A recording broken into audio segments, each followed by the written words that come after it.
دا خو د مسلمان دپاره کافي شو. خو اوس دغلته به یو ملحد در باندې اعتراض وکړي چې تا سره څه دلیل دی پیره، تا سره څه دلیل دی چې ته د آخرت دغه ثبوت مونږ خو در سره قرآن مجید نه مني. اصل کې ګوره که نه آخرت به اوس څنګه ثابتوي. د ملحدینو د ټول نه غټ دعوه هغه څه څیز ده، د ملحدینو د ټول نه غټ دعوه د انسانیت ته چې هغې د انسانیت درس ورکوي. پوهېږي که نه د انسان قدر احترام کول، انسان خیال ساتل، دا ملحدینو ټول نه څه شیز ده، غټ دعوه ده. د دې دعوې په بنیاد باندې به موږ ورته آخرت ثابتو. څنګه به ثابتو؟ موږ ورته وایو چې راشه ملحد کاکا چې ته وایې آخرت نشته، صحیح ده که نه، او ته د انسانیت د درس درس هم ورکوي چې کله آخرت هم نه مني او انسانیت درس هم مني، ته خو په خپل دې خبرو کې دروغجن یې. ځکه اوس مثال په طور باندې یو کس راشي او په یو ښار باندې حمله وکړي او په دې ښار کې هغه 1000 کسان مړه کړي، څه شیز کې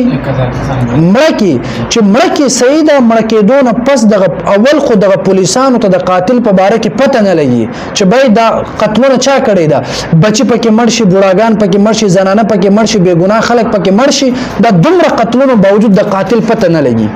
چې د قاتل پته نه لګي نو ته راته وایې چې په دې دنیا کې د قاتل پته چې اون نه لګېدله دغه مړ یې ضایع شو که نه. اوس که چرته دغه قاتل پته هم ولګېدله چې پلانکي کس دغه مړی کړې ده، اوس چې ته دغه قاتل را ونیسي او ښه ډېر ووهي، د وهلو نه پس هغه پانسي کې بدن یې ټوکړې ټوکړې کړي، دا سزا د هغې دپاره کافي ده؟ نه ده کافي. هغه ته یو کس مړ کړل، هغې هلته زرګه او خلک مړ کړی دی، صحیح ده که نه. هغې دپاره دغه نیوکه او بیا قتلول دا د یو قاتل دپاره کافي نه دی، ځکه چې تا یو قاتل مړ کو، هغې هلته زرګه بچي، ماشومان، بوډاګان، بې ګناه خلک مړ کړی ده، صحیح ده که نه. او ته چې قتل هم کې هغې سزا هغې دپاره کافي نه ده. هغه 1000 کسان مړ کړي، ته یو کس مړ کړي، دا بدل دی نه. اوس یو کس داسې دی چې مثال په طور باندې یو استاد دی، هغه درس ورکوي، هغه د درس په وجه باندې یو لکاو خلک رهنمایي وکړي، د جهالت نه وباسي، صحیح ده که نه. که دا خلک ته ډېر پیسې ورله ورکړي، مال دولت ورله ورکړي، سهولت ورله ورکړي، قدر احترام ورله وکړي، هر قسم، نو د 1,00,000 خلک د جهالت د تیارو نه راویستل او هغې ته روشنایي ښودل او دغه شانتې هغه علمي لاره باندې راوستل او بیا هغې 1,00,000 خلکو ته څه شي 1,00,000 کسانو دغه ژوند د درندګي نه بچ کول او انسانیت ته راوستل په بدل کې. که یو روز هم دغه انسان ته دغه یو کس 1,00,000 کسان هم دغه انسان ته یو روز دعوت وکړي او قدر احترام کوي، څه خیال دی په ټول عمر کې به دغه انسان د قدر احترام به پوره شي؟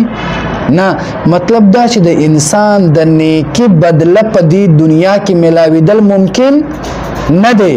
د انسان د ګناهونو بدله او د هغې د ظلم بدله په دې دنیا کې ملاویدل ممکن نه دی. نو دغه شانتې ګوره اوس داسې چل وشو، استاد ته یا شو ځان سر کېده، اوس داسې چل وشو چې کله ته ځمکې ته د ام پیژنې امونه د ام دغه تخم ځمکې ته واچوي، بیا واپس دغه ځمکه درته څه درکوي؟ د ام بوټي درکوي. د سیب تخم واچي بیا درته واپس څه درکوي؟ د سیب بوټي دله درکوي که نه. نو چې کله په دې دنیا کې ته دومره قتلونه وکړي، په دې دنیا کې ته یو چا سره بې حده ښېګړه وکړي، دې ښېګړه او د دې ګناه بدل خو دې دنیا کې ممکن نه دی، چې نه دی معلومیږي چې یو بل جهان ضروري دی چې هغې کې د یو ټکي، د یو لفظ، د یو ظلم، د یو ښېګړې بدل درته میلاو شي، هغه په دنیا کې ممکن نه ده. او هغې دپاره آخرت دغه ژوند دی چې هلته به دغه انسان سره دومره ډېر وخت وي چې د هر څه بدل ورته میلاویدلی شي. خلاصه ده که ته آخرت نه مني په دې دنیا کې خو حساب کتاب ممکن نه دی، ځکه چې یو انسان ښېګړه وکړي، ښېګړه بدل ورته نه میلاویږي، نو بیا انسان سره ښېګړه کول فایده څه لري؟ ملحدین وایي چې آخرت نشته که نه، نو بیا دوی د انسانیت درس ولې ورکوي؟ نو ما تاسو ته اول ویلو چې دغه هر یو غټ کافر ملحد کې هم الله رب العالمین یو صفت د الله د قدرت د اظهار دپاره ایښې وي، خو چې کله دغه ملحد ور باندې سوچ او فکر وکړي بیا هغه پوهه شي. لکه دا ملحدین د انسانیت دغه تقاضا دغه درس ورکوي، د انسانیت دا درس ورکول اصل کې د الله رب العالمین طرف نه دی. پوهیږي کنه خو ګوره ملحدین په دې باندې پوهیږي نه اوس دلیل عقلی په وجه باندې ملحد ته بتوي استدلال عقلی په وجه باندې ملحده د سي چل دی چې اوس ګوره ته ما سره ډېر خېګړه وکي په دې دنیا کې سید کنه هزار خلک د قتل نه بچ کی هزار خلک ته د علمي لارې تراولي لیکن ملحده چل د سي دي چې تا ته خو بدله په دنیا کې نه ملاوي کنه چې نه ملاوي ته لیونی چې بس ځان ستړي کوي خو بس مکه وکنه خپل ژوند کوي چې خېګړه ولې کوي صحیح ده کنه نو چې خېګړه کوي د دې مطلب دا دی چې د خېګړې پس منظر به درته ملاويږي او پته ولګیدل چې دنیا کې د خېګړې پس منظر ملاويدل ممکن نه ده لدی وجنه یو بل عالم ضرورت دی چې هغه عالم کې بد دي ټول بدله درته ملاويږي دا دلیل عقلی په سبا باندې شو په آخرت باندې نو د دې دلیل عقلی خلاصه وسوایا خلاصه دا چې ګوره ته یو چا سره خېګړه وکي یو انسان هزارو خلک قتل کی هغه انسان کته یو زر هم قتل کی په دنیا کې هغه لکه خلکو قتلونو بدل کی دا یو کس قتلول هیڅ معنا نه لري مطلب دا چې دغه یو لاک کسان یو زر کسان چې دی قتل کړ دا په کار دی چې د هر یو نفس د قتل په بدل کې دی ته بالکل پوره سزا ملو شي او هغه دلته نه ملاويږي بلکې هغه په آخرت کې ملاويږي چې هغه د پر الله رب العالمین دا کتاب نازل کړی دا او په دې کتاب کې الله رب العالمین د آخرت دغه بیان کړی دا چې په آخرت کې به د هر یو انسان سره حساب کتاب به هم کیږي او د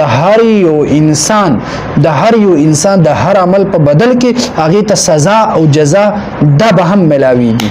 پوه شو په دې خبره باندې دا خبره اصل کې اوریدل نه دا ځان سره نوٹ کوو دا یاد ساته پوهیږي کنه دا به ډیر اهم پکار راشي